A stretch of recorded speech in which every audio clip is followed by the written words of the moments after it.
If your family member died on the operating room table during the course of surgery, can you claim pain and suffering as part of your wrongful death lawsuit?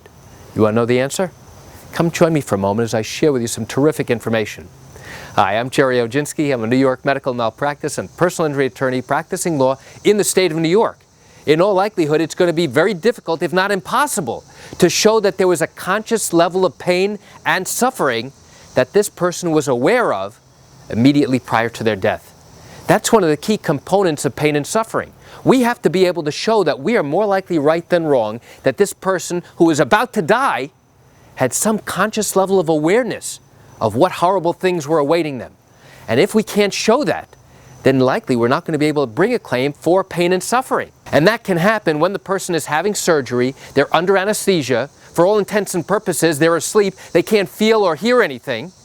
And now, if something tragic happens during the course of the surgery and they die on the operating room table, can we show that there was pain and suffering?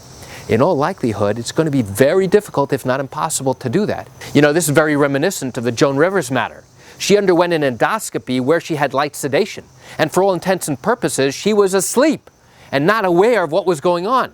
Little did she know all the tragedies that would befall her that ultimately led to her death about a week later. If you cannot show that there was some level of conscious pain and awareness of what horrible things were going on, it will be extremely difficult, if not impossible, to include that as part of your claim in your wrongful death case. So why do I bring this up? Why do I share this terrific information with you?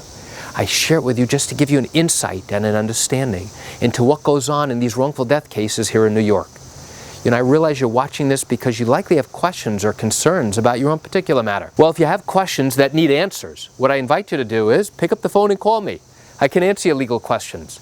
You know, this is something I do every single day, and I'd love to talk to you.